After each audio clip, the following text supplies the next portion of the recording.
I don't really quite know where to start, except to say that, well, first that was an amazing section you read, but this character, Alma, she's the engine of this book. She's an incredible character, and she's just really not very likable in any way. Can you tell me a little bit about her and about the genesis of that? She's fairly close. Rest in peace. I wouldn't have been able to do this, but she was actually a more difficult person in person than in fiction. She used to. We already had 5 people in a 2-bedroom house, and she'd come visit at Thanksgiving and stay till Easter. Put a lot of stress on Mom and everybody else too, and had a lot of superstitions and other things that she seemed to take to heart more seriously than you might think. For many weeks, she would stand by the front door, and the screen of the mailbox was up there, and she would hiss at the mailman every day when he came up there. And finally, my mom said, "What is your problem with the mailman?" And she said, "A man wears a mustache like that, it's just like he's telling me to go straight to hell." So it took her a long time to work around what the beef was, but she was a good person in all the most serious ways, but a difficult person. Yeah, and taking offense. And the character Alma is very much like that, though. She's taking offense at just about everything.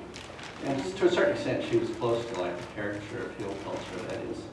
Tell me about that. She was carrying grievances that happened before she was born and passing them on to people who weren't born when she was born. I mean, she really carried grudges like that. My mom's the same way. So. And that's really a characteristic of the Ozarks? Well, I don't know how much it really is. It's one of those things that people associate with it, but I think most people probably get over things more quickly, although one of the things about this particular book was the generation that survived are now all dead as of about 10 or 11 years ago. Otherwise, this would have been awkward.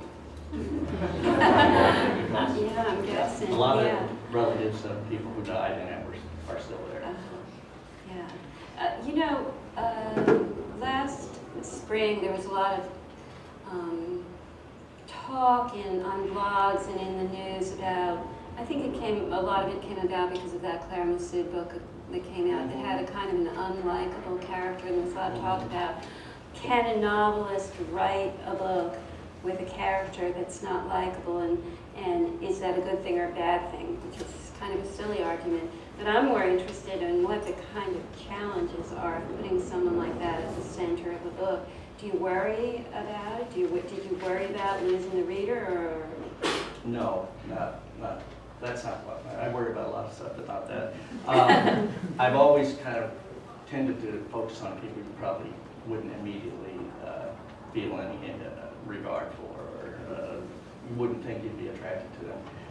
I've always kind of done that, and when I wrote about the Civil War, particularly by my own political history and everything else, I was going to write about the Kansas side, the northern side. But the more I researched, the more I realized how familiar I was already with all of that.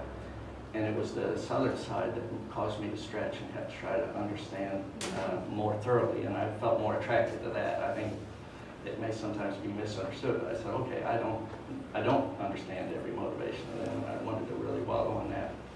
I did have family on every side, but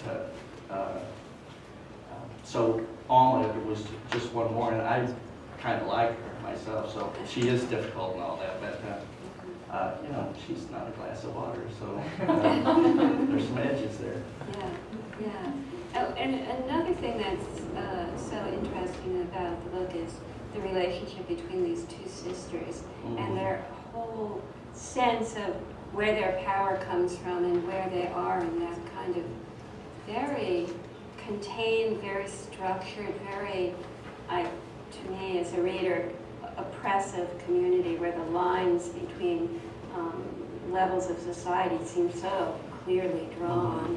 Yeah, can you talk a little bit? They're pretty clearly drawn. More than that's why my dad left town to get a job. He just even after World War II and everything, he just felt like he tried for several years to stick there. And he said it's never really going to. It wasn't his mother; it was his father was the real source of pain, trouble. He was literally a fall in the street drunk, and I mean, and that's why my mother's father, who was somewhat higher up the hill, was forever making jokes about my other grandfather to my dad, and so there was that kind of, everybody knew too much about each other in a way, but when my wife and I moved to town, she's from Cleveland, Ohio, and I took her to the dry cleaners, and there was an old man in there, and he saw my name. He said, "Are you kin to Alfred?" And I said, "Yeah, that's my grandfather." He said, "Boy, he is a bad man with a bottle, wasn't he?" He was actually dead several years before I was born, but I keep hearing. And I told her that you're going to run into a lot of this around here. So, is this the first book that you've drawn so heavily on your family for? The Donahues are pretty close, and my dad was in a circumstance when his brother was dying in the living room, and his mother had to quit work to take care of the brother, and he was out hustling all the time. Even in a small town like that, they used to have 3 daily papers. It's kind of hard to imagine now, but a town that size had 3 dailies, and he delivered all of them. And 2 weeklies, and worked on as a farm laborer on weekends. So, and that's from the age of 9 or 10 on. I may be saying this because I'm a New Yorker, but it seems as if so many writers and artists are running away from the past and running away from family and these things. You more or less ran toward it. In this one, I did, yeah. Yeah. Yeah. Well, I didn't really get a feeling for how to write the book until I began to see that it was all bound together. The family story and the story of the event itself all resonated with each other for me. What is it about the event itself that so attracted you as well? And is it just the actual event, or did you see something you could mine in there as a writer? I mean, well, obviously over the it's years, about, I've become familiar with the backgrounds and stories of a lot of people who perished there, and it's pretty sad. You know, these were by and large the younger generation that people were expecting the most and were hoping for the most out of in the coming years, and they were more or less right at the top, chopped off all at once. And it's impossible to say what the impact on the town was really, but a number of them are really evocative, and over time I began to know more and more people who've been related to different people associated, and witnessed a couple of ferocious arguments between members of my family who disagreed on who might or might not have had a hand in it if it wasn't an accident. Mm-hmm. My mother's father completely defended the guy who comes up most often in the other side of the family story. Really? Yes. Yeah.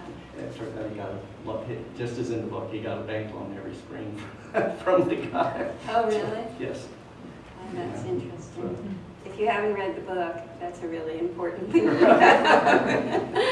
I thought you made that up, Dan. I really did love those vignettes of the people who died. They're not quite vignettes, they're woven into the story, but I mean, there's one of them which is, you know, maybe half a page. Who's that character? It's just so beautiful. I have it written down. Dimple Powell. Yeah.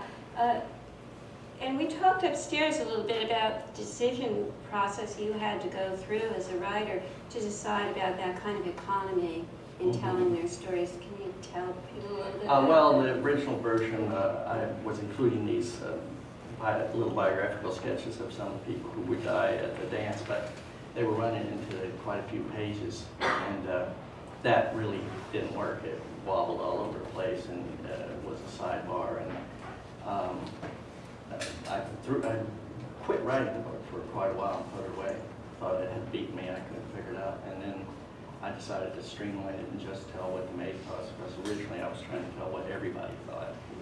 all the loose ends, all the potential explanation. I was trying to cover everything.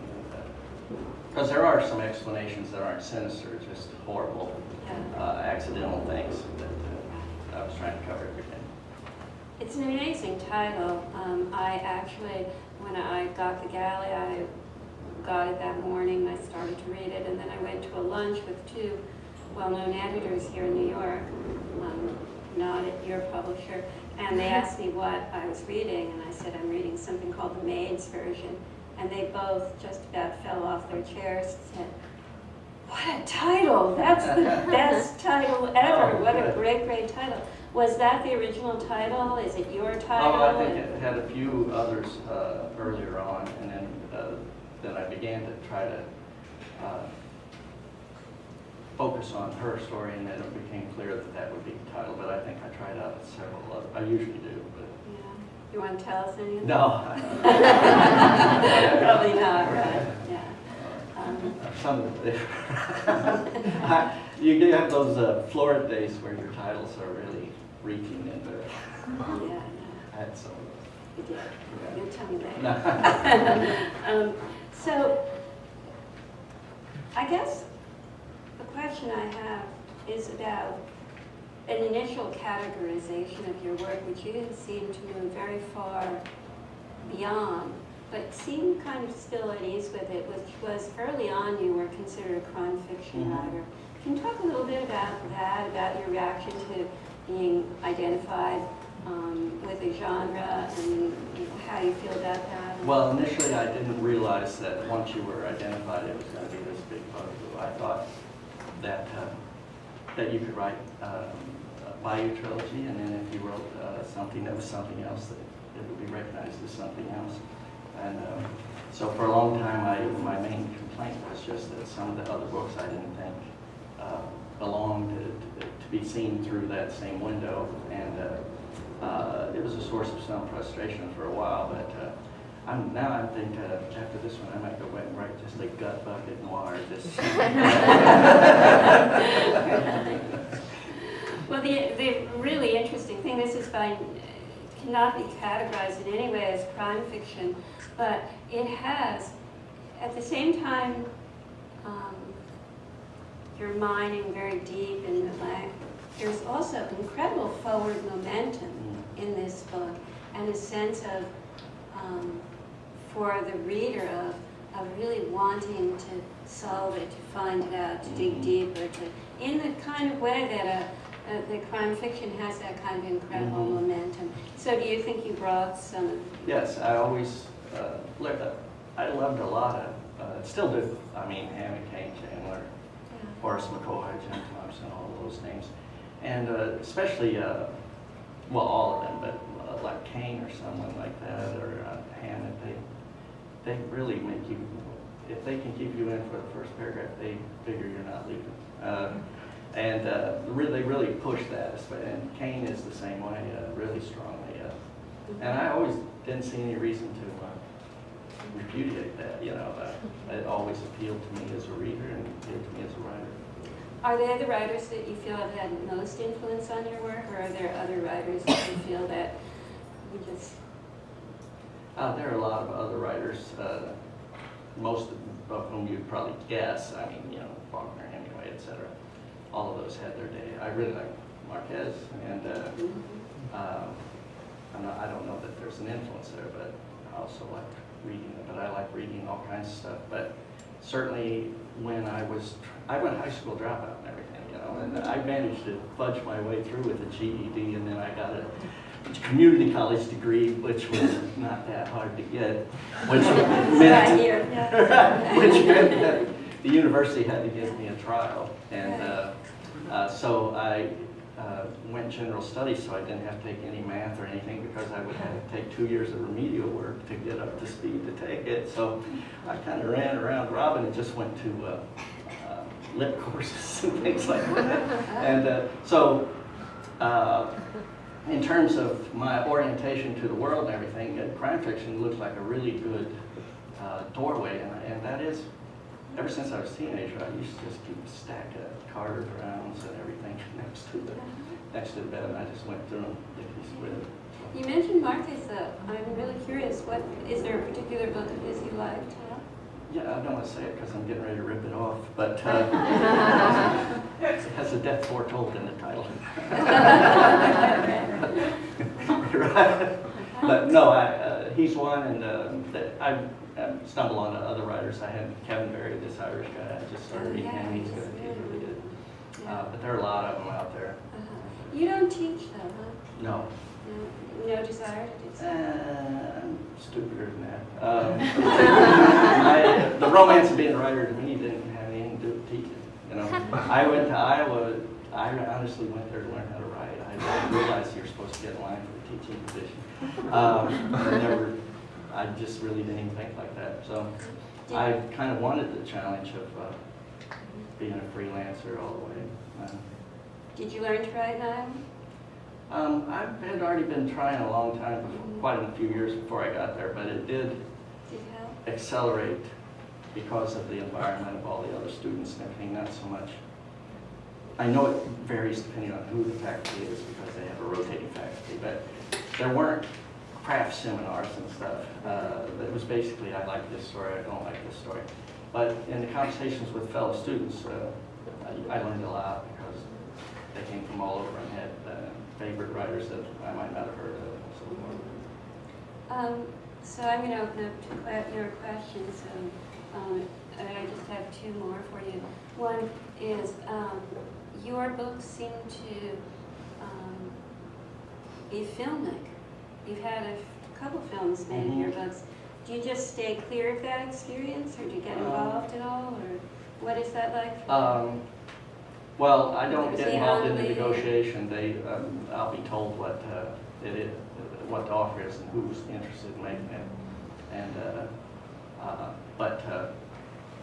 the Ang Lee film, I was on set quite a bit until I realized that there was this person shadowing me everywhere, and I realized they had put an employee on me to keep me out of trouble because the first day I parked in the shot of the raid on Lawrence, and there was a Ford Taurus in the background. So I realized that was one more thing they were having to deal with. However, I did get to hang around long enough to see quite a bit and get impressed by what I was seeing. And how about for Winter's Gone? It was only a 24-day shoot, and even though it was only 100 miles from my house, I was sick during those 24 days and couldn't go stand around. I got to go to the dinner before they started to shoot, but I couldn't be present for the shooting, and plus it didn't last long. So it's like a guerrilla kind of thing. They really shot it fast.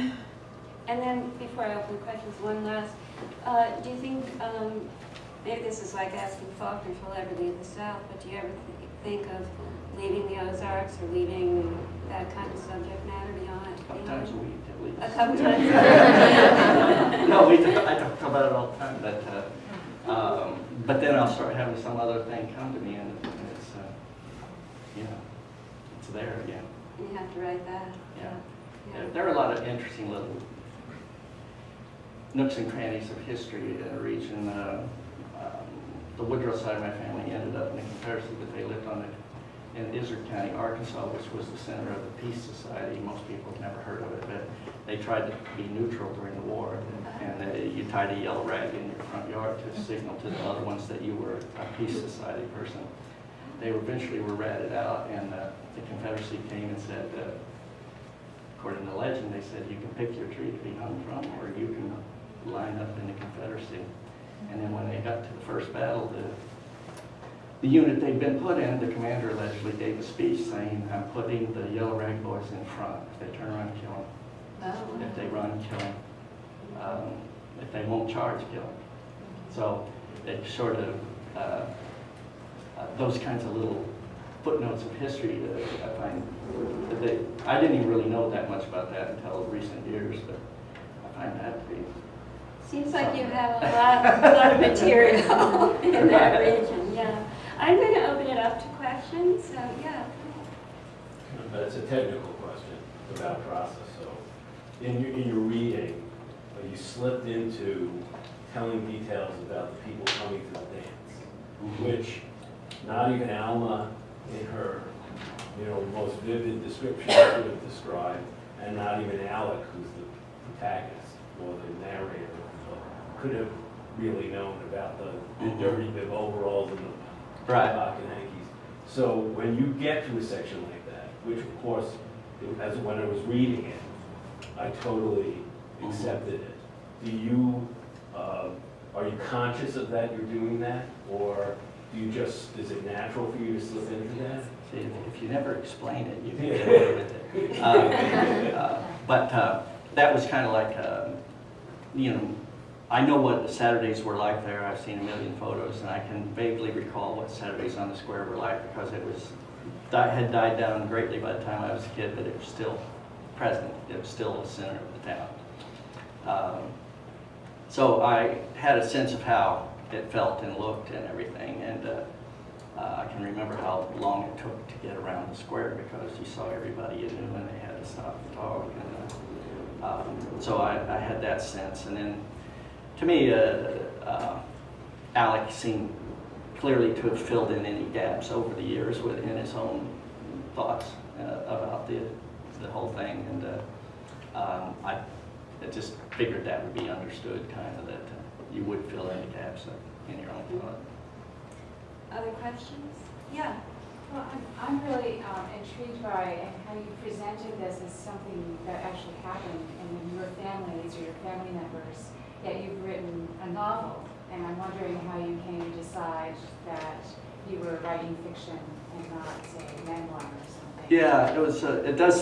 In some ways, it has some feelings of a memoir or a nonfiction book. I was reading a book called Forgotten News by Jack Finney, who's most famous for a different kind of thing, but he wrote an account of a murder involving a widow woman or something like that in New York in the 1850s. And it just, I couldn't quit reading it. I mean, he kept me up all night and everything. And then so I actually studied that piece to see how he had done it. And he even had intrusions where his voice, that he would just step in and say, well, surely we can forgive her for this move though, right? I mean, he did that, and I hadn't seen that too often in things like that. And it made a big impact on me in how you could take a true event and expand. Then beyond a certain point, I knew that I just didn't know enough to really get a memoir out of it. I would have had to do a lot of guessing. So. Yeah, in the back there. How much does it matter that the voice of your narrator is similar to or different from the voice of your characters? I mean, I can hear your Ozark accent. I'm from Oklahoma, but I would imagine that your characters' accents are stronger than just yours. Yeah. And their vocabulary and grammar is different. Now, is it important that you're similar to them, your narrator's voice, or is it important that it's different? I think I did more or less slip into thinking of the narrator as pretty close to an alter ego kind of thing. And I've lived a lot of places besides the Ozarks, and my accents stand out. My grandfather and his generation sounded, he sounded almost Delta-like to me, which isn't the standard Hill accent, but he was really, you know, old man river kind of thing. And so most people tend to have a twang, which they associate with Oklahoma. So, and I probably have more of a twang than I do the Delta sound. So. Other questions? Yeah. Yes, I was wondering, beyond, of course, the fact that you have a new book and the commercial success, the fame, what did this do for you personally to have written this book? You know, it's the first time I talked about my family directly. I did a book years ago, a kind of facetious crime thing called Give Us a Kiss that had a family in it that roughly resembled mine, but I was deliberately playing with it and wasn't really sincerely trying to describe the family. This book actually was, and I had sort of assumed I would never do that, but I found myself doing it and actually getting something out of it. And the thing to me about this book is my dad did not really, he never even spoke to his dad until he ran into him in the bar after World War II was over. That's the only time they ever spoke. and his mother was the person that she was. So the war gave him the GI Bill, and his background gave him the relentless drive. He was really, and he was an alcoholic too, but the kind who didn't drink before work, but he was always drinking as soon as work was over. And it made all the difference to my younger brother and I. My older brother kind of ignored all that, but my younger brother and I both, it opened a world to us that would have never been there had he not had that fire lit under him so much. And I wanted to write about that someday, and this was where it came out. We have time for 2 more questions. I was wondering, your movies, were you involved in the script writing? No, but James Seamus, who runs Focus now, unless he did run Focus anyway, I think he still does, wrote the screenplay for Aang, and he would call and discuss big changes if he was making any or something, just to alert me, and he would even, actually, he was so confident, he would actually ask you if you had an opinion. Most of them don't do that. And so on Winter's Bone, I was shown the first official draft and to read, and I liked it. And beyond that, I really wasn't. And in a lot of those things, they have to make up on the fly while they're shooting it. That there's no. I tried to express that there's not reliable snow in the Ozarks, even in February. You can't be sure you're going to get any. Certainly not measurable amount, and those kinds of things that they had to adjust to. So do you feel that the movies accurately reflected what you were aiming for in your books? It's the book's very much there in the movie, and there really is no major thematic shift or anything. I didn't think, they sent me her first film that was shot in upstate New York somewhere, called Down to the Bone, Deborah Grant. And this was before the book was published or anything, and I saw it and I said, I just felt like at each key moment she made the right artistic choice. And then I was later told that it did $40,000 worldwide, but I don't know if that's true or not, but somebody told me that. But I said at each point she makes the right artistic choice. And there were some other people interested in it, but they had the good grace, which isn't mandatory in Hollywood, to tell me that they were going to make substantial changes, and I wasn't ready to do that. But I was ultimately, it worked out great that it was Deborah, although it took a while to get everything put together and all that. And both the films I've had made fell apart just when you thought they were going to start at least once, including the Ang Lee went into turnaround the day before photography was to start the first time. And so now I know. Wait until that one day. In case you don't know, writers don't get paid till one day of principal photography. So I want at least one day of principal photography. Then it could fall apart. Someone we haven't heard from, maybe? Yeah? Hi, it took a lot of work to get a copy of Death, a Sweet Mister, and when I was trying to obtain one, I was told 2 publishers were fighting over the rights to it. So I was wondering, is that going to be republished? It should be. I think it's still available now. I think, yeah, my editor's sitting over there. Yeah, it still should be available now. We should, everything's in print. Okay. Yeah. And also, I just want to point out, not that I don't want you to sell books, Daniel, but this is a very excellent reason to join the Center for Fiction, because we have an incredible library here, and we have all of Daniel's books in the library, too. Just want to mention that. Okay, just one more, I guess. Yeah. Do you identify yourself in your work as an artist or a historian or a craftsperson in your own working? Where do you feel that comes from? Are you compelled?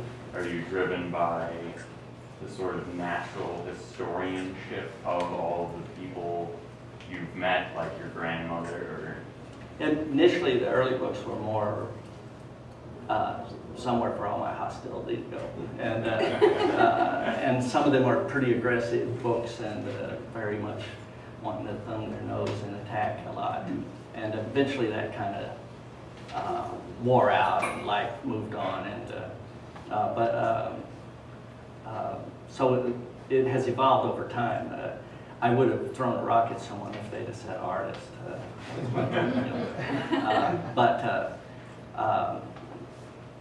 You know, it's that I am trying to do everything I can do with what I have to work with, and it is this kind of history in these kinds of places, and so the terminology gets confusing, but any of those, whatever, call me whatever you want. It's there used to be a saying, and maybe I'm sure it's still around, but it kind of applies to being a writer in terms of reviews, but it's what other people think of me is none of my business, and it's kind of like that. Yes. Yeah, I'm intrigued by your liking of Garcia Marquez, because so much of his fiction is actually actual. What seems pure invention, in fact, is rooted in history. And I think the two of you handle that in very similar ways. Yeah, I actually saw a quote from him in an interview or something where he said something like, it doesn't seem like magic realism to me. That's a term that some fool. But he's also said that fiction and journalism are not different. They're on a continuum. And his journalism reads like a novel, and his novels read like repertorial art. I keep wondering if it's some kind of hoax, and that this is a novel, because like the kids like that painting. You're right.